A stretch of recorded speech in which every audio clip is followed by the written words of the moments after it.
국내 정치로 넘어가 보죠. 우리 심리학자로서 지난주 윤석열 기자회견 어떻게 보셨습니까?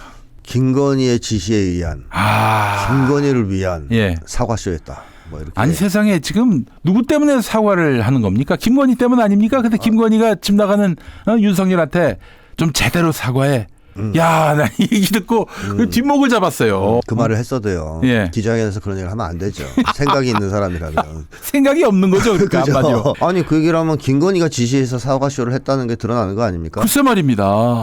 뭐 예를 들면 나는 김건희의 반대를 무릅쓰고 나와서 사과를 하는 거고 특검도 받겠다. 이래도 될까 말까 한 상황이었잖아요. 저는 조금이라도 저기 국민의힘의 용산 청와대실에 청와대실이 아니죠. 대통령실에 그 이런 조금 뭘까 기획력도 있고 뭔가 쇼를 가능케 하는 어떤 기획력을 가진 사람이 있다면은 기자회견 도중에 제가 오늘 여러분들께 정말 제대로 사과하기 위해서 지금 한 사람을 부르겠습니다. 당신 나와. 이러면서 사과하게끔. 그 대신 이제 고개만 푹 숙이고 그냥 들어가게 하더라도. 그러고 나서 집에 가서 죽을 텐데. 윤석열이 무서워서 그래. 저는 그런 생각이 들더라고요. 기자회견을 도대체 왜 시켰을까? 담화만 하고 들어가지. 사실 그 담화도 만족할 만한 사과는 전혀 아니지 않습니까? 그렇죠. 뭐 4줄밖에 없어요. 사과는. 두루뭉술한 주변이라고 하는. 근데 그것까지만 하고 들어갔어도 이런 정도로 후폭풍이 심하지는 않았을 텐데. 욕을 먹지는 않았을 텐데. 그 기자회견을 하는 바람에 여러 가지가 폭로되고 더 문제를 크게 일으키지 않았습니까? 누가 시켰을까 이거를 기자회견을. 김건희가 만약에 시켰다면 뭐 저는 의심까지 들어요. 탄핵당하게 만들려고 그러나? 김건희가 윤석열을 그런 이제 이거는 이제 그냥 제 추측이지. 어쨌든 뭐 저기 기자회견 이후로는 여권이 뭐 대동단결하는 분위기긴 합니다. 그 물밑은 잘 모르겠습니다만 겉으로는 물 밑에서는 거의 정신적 붕괴입니다. 그렇죠. 그런 것 같아요. 머리카락 다 쥐어 뜯었을 거예요. 보면서 저거 왜 해? 근데 이 기자회견을 그런 의도가 아니고 진짜로 전국을 수습하고 좀 돌파하기 위해서 시킨 거였다면. 윤석열을 과대평가한 거죠. 그렇죠. 윤석열 지능은 명태균이 명확하게 얘기했어요. 5살짜리 지능이라고. 그랬잖아요. 권총을 든 5살짜리 아이라고 그랬습니다. 그래서 김건희가 명태균의 말을 믿지 않고 윤석열의 지능을 10살 정도로 높이 평가한 거 아니냐. 과대평가한 거 아니냐. 근데 와서 해보니까 5살도 안 돼요. 막상. 이 기자회견 하는 거 봐서는. 뭐 아내의 휴대전화를 자기는 못 본다. 그 아내가 자고 일어나 보니까 새벽 5시인데 내 폰에다 대고 답장을 하더라. 그렇습니다. 그런 거를 실토할 수 있는 위인이라는 걸 알았어야죠. 그러니까 이거는 심각한 문제거든요. 그게 뭘 의미하는 걸까요? 자, 우선 수장님. 따로따로 한 얘기지만 두 개를 조합해 보면 윤석열이 김건희한테 완벽할 정도로 지배당하는 존재라는 것을 의미합니다. 영적 지배. 영적 지배, 뭐 물리적 지배, 실질적 지배 다 당하겠죠. 이 인간관계에서 예를 들면 가족관계 내에서 권력관계가 있을 경우 뭘 보면 알 수 있냐면 이제 과거에는 전통적으로 누가 고관 열쇠를 쥐고 있냐, 경제권을 쥐고 있냐 이걸 가지고 보통 권력관계를 봤죠. 그래서 아내가 쥐고 있으면 아내가 이제 실질적인 권력자 이렇게 봤는데 IT 시대가 이제 열리면서 또 하나의 척도가 생긴 게 있어요. 휴대폰 검열 능력입니다. 나는 상대방의 휴대폰을 볼 수 없는데 상대방은 내 휴대폰을 볼 수 있다. 그런 권력관계인 거죠. 이미. 그래서 부모도 자식 휴대폰 보다가 걸리면 혼나요. 평등한 관계에서는. 자식들이 가만히 있지 않습니다. 제 아들은 비밀번호가 15자리라서 상상도 못합니다. 물론 이제 관계가 아주 친하면 서로 휴대폰 던져주고 보고 그건 아닌 것 같지만 그건 아닌 것 같아. 그런 경우에도 쌍방이에요. 그런 경우도 쌍방입니다. 그러니까 내가 그럴 경우 상대방도 그럴 수 있는 경우엔 뭐 둘이서 그러고 살겠다는 어쩔 거예요. 놔두면 되죠. 근데 나는 상대방 폰을 마음껏 보고 쓰고 할 수 있는데 상대방은 못한다? 이건 불평등 관계죠. 지배종속 관계입니다. 맞습니다. 근데 윤석열은 김건희한테 폰을 보여달라고도 못한다 그랬어요. 보여달라고도. 그냥 뭐 내가 열어보기가 아니라 잠깐 보여줘도 안 되는 거죠. 근데 김건희는 윤석열 허락 없이 밤에 자고 있으니까 그걸 문자를 보내고 있다는 거 아닙니까? 답글을 달고 있어요. 이거는 비번 같은 거 없든가 알려줬든가 뭐 아니면 이제 김건희가 시킨 비번을 달았겠죠. 그러니까 자기 폰처럼 쓰는 거 아니에요.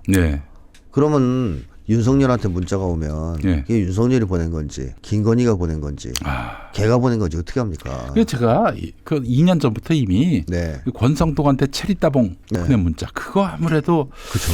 윤석열이 보낸 것 같지 않다. 제가 그렇게 그때부터 얘기했었어요. 지금 이 상황을 보면 김건희가 보냈을 가능성이 충분한 거예요. 그리고 또 저 작년에 그 8월 2일에 우즈베키스탄 나가 있던 이종섭이한테 장시간 윤석열 폰으로 통화한 거 이것도 역시 저 맞습니다. 김건희가 통화한 것일 수도 있겠다. 의심스럽죠. 굉장히 의심이 되는 거죠. 그러니까 자기 폰처럼 썼다는 얘기예요. 네. 그러니까 사실 윤석열이 정상적인 인간이라면 네. 김건희 관계가 정상이라면 자다 깨서 자기 폰으로 그 짓을 하고 있으면 화를 냈어야죠. 네, 그렇죠. 너 지금 뭐 하는 네. 폰으로. 그리고 왜 네가 거기 달아. 네. 이거 국정농단이잖아. 그러니까 지금 윤석열이가 그때 그 일을 얘기한단 말이에요. 그 아침에 일어났더니 새벽 5시인데 아내가 내 폰으로 답장을 보내고 있더라. 이런 이런 일이 있을 수는 있는데 이거를 기자회견 자리에서 발설을 한 것은 도대체 어떤 심리 상태일까? 저는 윤석열이 정신이 망가졌다고 봅니다. 정신이 망가졌다. 그러니까 초창기에 대통령 당선된 직후에도 말을 잘 못하긴 했어요. 어벙하고 예. 기자회견 할 만한 사람이 아니었긴 한데 예. 이번만큼 네. 맛이 가진 않았습니다. 이번에는 윤석열은 일단 상황 판단을 전혀 못하는 사람이었고요. 그러니까 이 기자회견이 어떤 의미를 가지는지 네. 자기가 어떤 자세를 취하고 기자회견에 응해야 되는지 이거에 대한 감이 전혀 없어 보였고요. 그다음에 그 맥락과 흐름 자체를 잘 파악을 못하는 모습, 질문을 잘 이해하지 못하는 모습. 무슨 말인지 못 알아듣겠다. 네. 아니 내가 들어도 알아들을 만한 그렇죠. 외국인 기자의 질문이었는데. 예. 그런 식으로. 그다음에 중간에 막 공적인 자리에서 반말을 찍찍 쓴다든가. 네. 야 이제 좀 그만하자. 진짜 그만하고 싶었을 것 같아요. 힘들어서. 근데 예. 어쨌든 김건희가 시키니까 나와서 하긴 하는데 네. 죽을 맛이었던 것이죠. 네. 그만하자고 나온 건데요. 네. 그런 반말을 쓰는 모습이라든가 여러 가지를 봤을 때 그 아까 얘기하신 실토 네. 그런 실토를 긴장을 풀고 실토한 거 네. 이런 것들을 봤을 때 초창기에 비해서 정신 건강이 굉장히 더 나빠져 있다라는 걸 확인할 수 있거든요. 표정이나 이런 것도 안 좋습니다. 예. 그래서 저는 너무 오랫동안 가스라이팅을 당한 결과라고 보는데 20년 넘게 당했으니까 예. 문제는 대통령이 당선되고 나서 그 가스라이팅의 강도와 빈도가 훨씬 강해졌을 거예요. 그렇죠. 이게 눈앞에 권력이 있는데. 네, 그러니까 해야 될 일이 많은 거죠. 검찰총장 때의 압력과 대통령 당선된 뒤에 압력은 달라지는 거죠. 네, 야, 네. 도로 휘어야 되는데 자식아, 너 지금 뭐 있어? 그다음에 동해 석유 나온다고 기자회견해. 이런 것들을 압력을 가했을 거 아닙니까? 아니 그거 못해? 당신 대통령 자격 있어? 그렇죠. 네. 그런 식으로. 그러니까 훨씬 더 심한 압박과 가스라이팅, 학대가 있었을 수 있다. 네. 그럼 윤석열은 얼마나 괴롭겠어요. 대통령 된 다음에 내가 이 짓을 왜 하나 싶겠죠. 네. 예. 거기에다가 예. 김건희가 윤석열을 종처럼 부리고 있다는 것이 예. 만천하에 공개됐습니다. 저는 검찰총장 할 때만 해도 그게 그렇게까지 공개됐을 것 같지는 않아요. 네. 많은 사람들한테. 그러니까 자기 엄마하고 자기 사법 리스크 때 남편 백으로 그 위기를 탈출하는 그 정도인 줄 알았는데 그렇죠. 와 그게 아니야. 맞습니다. 그 이상이야. 네. 그래서 그때는 소수 빼고는 나머지 잘 몰랐을 건데 네. 대통령이 되고 나서는 윤석열이 김건희의 몸종이라는 사실이 전 국민이 다 알게 됐어요. 네. 그 사실을. 그럼 뭐 주변 사람들 다 알 거 아니에요, 당연히. 예. 그 직접 보거나 들어서. 예. 그게 어떤 식으로 나타나냐면 명태균이 녹취록에서도 그러지 않습니까? 네네. 김건희에 대해서 여사라고 불러요. 예. 높여 부르죠. 예. 윤석열은 동네 개 이름 부르듯이 부릅니다. 네. 윤석열한테 보고해야 돼. 예. 그리고 청와대 비서관 출신이나 뭐 비서실 출신 누구도 네. 윤석열 얘기할 때는 거의 욕을 해요. 근데 김건희한테 그러지 않습니다. 네. 그러니까 주변 사람들도 딱 보고 예. 야 이게 지금 보니까 대통령은 김건희고 윤석열은 저 바지 사장이네. 그러면 김건희한테는 높이지만 윤석열은 어떻게 대할까요? 모조리 취급할 겁니다 당연히. 네. 그러니까 예를 들면 뭐 둘이서 오면 악수하러 김건희한테 가지 네. 윤석열한테 가겠어요? 예. 그러니까 옆에 들러리처럼 세워놓겠죠. 아니 예전에 그 2022년 6월 말이었을 거예요. 나토 갔다 왔는데 뭐 당연히 그 행정안전부 장관이 먼저 영접하고 그리고 당 대표가 이준석이었잖아요. 그냥 아이 투 아이로 윤석열하고는 이렇게 인사하고 김건희한테는 깍듯하게 90도로 그냥 고개를 깍듯하게 90도로 다 아는 거죠. 예, 다 아는 거예요 이미. 그러면 윤석열이 그거를 주변에서 계속 자기를 그렇게 대한다는 사실을 감을 못 잡을까? 네. 그거 못 잡으면 인간이 아니죠. 그렇죠. 그 정도는 하겠죠. 네, 그러니까 주변의 비서실 사람들, 주변 사람들, 자기를 만나는 모든 사람이 자기를 그 바보 취급한다, 또라이 취급한다. 이거를 윤석열도 알 거란 말이죠. 김건희 몸종 대하듯이 대한다. 그것이 주는 정신적 충격도 큽니다. 이건 집단적 학대예요. 그래서 제가 윤석열은 김건희의 강력한 가스라이팅, 장기간에 걸친, 그리고 강도와 빈도가 세진 가스라이팅을 받았고 이 집단적 학대를 2년간 당했기 때문에 정신이 완전히 파탄됐을 가능성이 있다. 이런 생각을 하는데 지금 기자회견을 보니까 진짜로 그렇다라는 게 느껴집니다. 네, 알겠습니다. 좀 심각한 상황이네요. 이거 그래서 전에 한번 그 김태형 소장님이 어디 글을 쓰셨는데 글을 빨리 구원해야 한다. 네, 구출해야 된다. 그러기 위해선 타도해야 한다. 그 동물학대라고 생각하시면 돼요. 그 동물이 학대당할 때 동물들이 경찰서에 와서 구조해달라고 못 하잖아요. 네, 그렇죠. 주변에서 보고 구조해줘야 되지 않습니까? 안 그러면 죽어요. 근데 우리 저 소장님은 또 그 김건희의 퇴로까지 다 말씀해 주셨어요. 그 윤석열을 가해자로 뒤집어 씌우면서 내가 그에게 당했어요 이러면서 이제 김건희가 윤석열을 버리면 전 윤석열은 하야할 가능성이 높다고 봅니다. 대통령 할 이유가 없어져요. 지금 뭐 하여간 아내한테 욕 안 먹기 위해서 지금 대통령을 하고 있는 거예요. 열심히 하고 있는데. 알겠습니다. 제가 여기서 잠시 충격적인 이야기를 좀 하나 해보려고 합니다. 제가 나름대로 용산의 레이더를 돌려봤는데 지금 뭐 대통령실 인사는 거의 김건희가 좌지우지하고 있다 이러고 있는데 그러니까 뭐 물론 공식 라인을 통해서 이제 뭐 들어온 사람도 있겠죠. 그런 사람들의 경우는 뭐 흑살이 껍데기고 진짜 그 대통령실 내의 실세들은 김건희 사람인데 김건희 사람 중에 20살인 20살인 행정관으로 알고 있어요. 행정관이 있다고 합니다. 오, 좋네요. 20살. 10년 전엔 10살이었어요. 이럴 수가 있습니까, 여러분? 10년 전에 그 사람을 알고 있었다는 거예요, 그럼? 아니, 그게 아니라 20살이에요. 20살. 언제 어떻게 알았는지 모르겠어요. 20살의 행정관이 있다는 얘기예요. 한번 기자들이 취재해 보시면 좋을 것 같아요. 예, 20살의 행정관이 있는데 20살의 행정관이 들어와서 할 일이 뭐가 있어요. 하긴 뭐 문재인 정부 때도 그 24살인가 5살짜리가 저기 뭐 청년 비서인가 그걸 했습니다만은 그건 좀 경우가 다르죠. 그렇다 해도 20살이면 너무 젊죠. 너무 젊죠. 그러니까 이제 결국에는 김건희를 통하면은 모든 게 다 된다. 되는군요.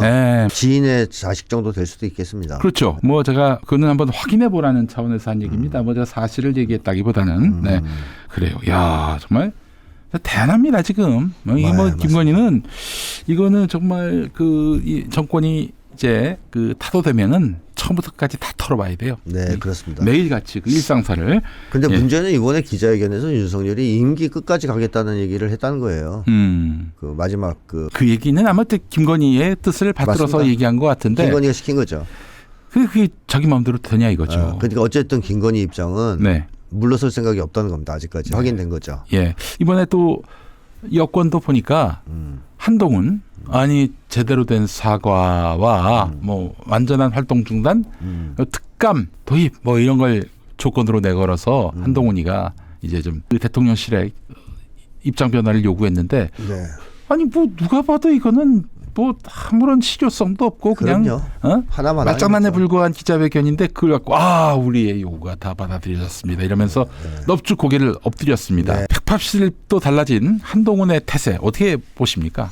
그러니까 저는 한동훈이 미래가 없다고 보는 것이 미래가 없다. 이 결정적 시점이 있어요. 윤석열과 싸워야 되는. 그럼요. 그 시점마다 꼬리를 내려요. 맞아요. 또 내렸어요. 그러니까 한동훈이가 볼 때는 겁이 너무 많고 뭐 정치를 제가 끝까지 할 생각이 진짜 있냐 싶은 의심이 좀 들거든요. 한동훈한테도 대권 의지가 별로 안 보입니다. 자, 그런 점에서 지금 최대의 목적, 한동훈의 목적은 살아남아서 셀카 찍는 거 아니야. 이런 생각이 들거든요. 그러니까 이제 계속 덤볐다가 이제 뒤에서 막 밀어주면 한번 찔끔 덤볐다가 뺄 수 있을 것 같으면 바로 빼는. 그래서 이름을 바꿔야 돼. 간동훈으로. 한동훈이 아니라 간동훈으로 이름을 바꿔야 될 것 같아요. 맞습니다. 그렇게 바꾸는 게 맞을 겁니다.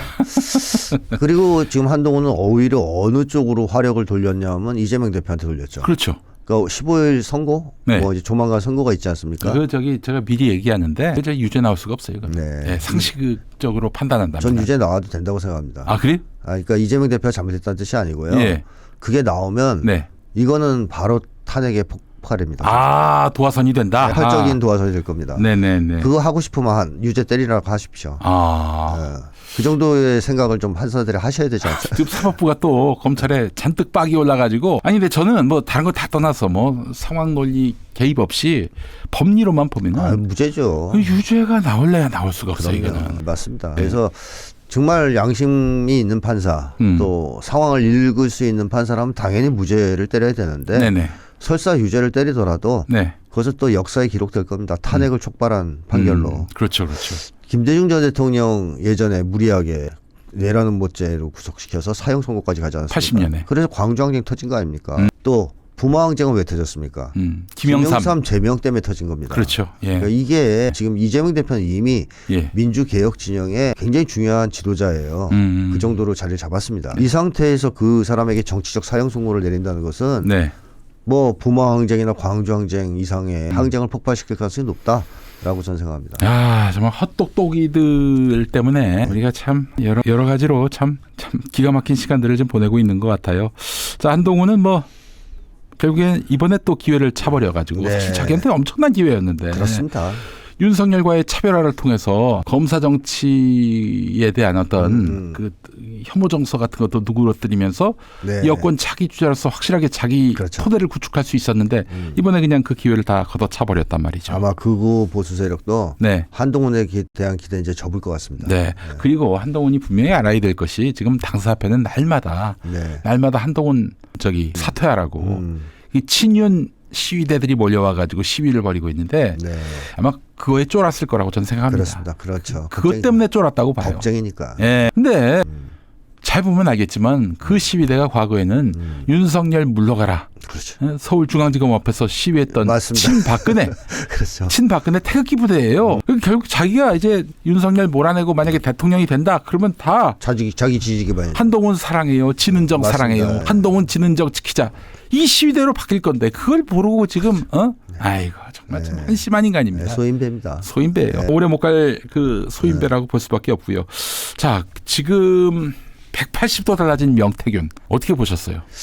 명태균이 뭐 윤석열과 기자회견 이전에 서로 합의를 봤다. 합의를 본 것 같아요. 이건 거의 느낌에. 확실한 거죠. 예. 왜냐하면 그때부터 수위를 낮췄고 윤석열도 기자회견에 응한 것은 명태균의 추가 폭로가 없을 것이라는 믿음이 있었기 때문일 수 있거든요. 예. 그래서 사전에 합의를 보고 명태균과 입을 맞췄다 이렇게 볼 것 같은데 네. 그러니까 명태균은 자기에 대한 안전보호에 대한 약속을 들었겠죠.